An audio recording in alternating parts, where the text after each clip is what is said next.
Bom dia. A reflexão de hoje está em Marcos capítulo 2, de 23 a 27.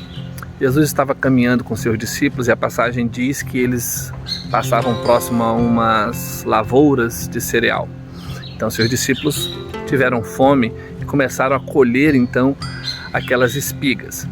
Imediatamente os fariseus chegam em Jesus e perguntam por que é que eles estão fazendo isso, colhendo espigas no sábado, que é proibido.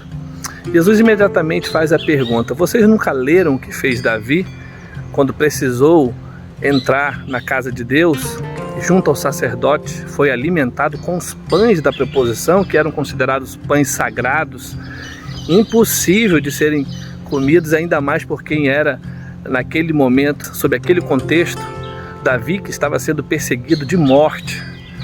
E ali naquela passagem de 1 Samuel 21, você precisa acompanhar para compreender que a necessidade não respeita leis. Naquele momento, é somente Jesus que consegue ter um olhar sobre o Antigo Testamento diante daqueles hipócritas fariseus que estão sempre fiscalizando a bondade de Deus, e Jesus consegue fazer a pergunta retórica: vocês nunca leram? Esse vocês nunca leram não significa meramente o ato da leitura, porque isso eles faziam muito, significa interpretar corretamente o texto.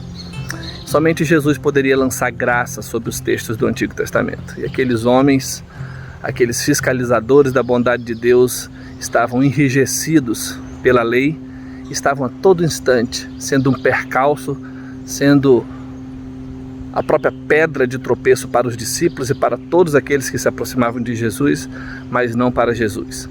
Jesus é quem seria a pedra de tropeço para eles.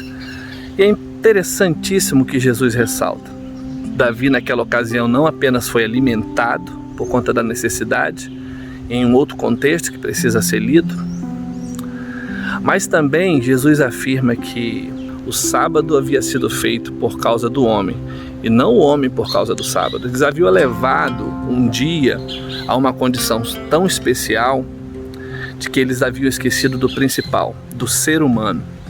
Aqui, quando Jesus destaca a palavra homem, ele está falando de humanidade, ele está falando de ser humano, ele está falando de necessidade. E lamentavelmente é o que a lei muitas vezes provoca na vida daqueles que optam viver por ela. Estão constantemente subjugando as pessoas, estão constantemente fiscalizando a vida das outras pessoas e pior, Deus sabe o quanto elas mesmas são hipócritas naquilo que elas reprovam. Elas mesmas estão tropeçando em segredo, no oculto, e não vale a pena viver a vida sob esta hipocrisia. Olhemos para Jesus, que restaura todo o sentido da lei nele mesmo, e a graça que se expande a cada momento que olhamos para Ele. Que Deus abençoe a sua vida nesse dia. Um grande abraço.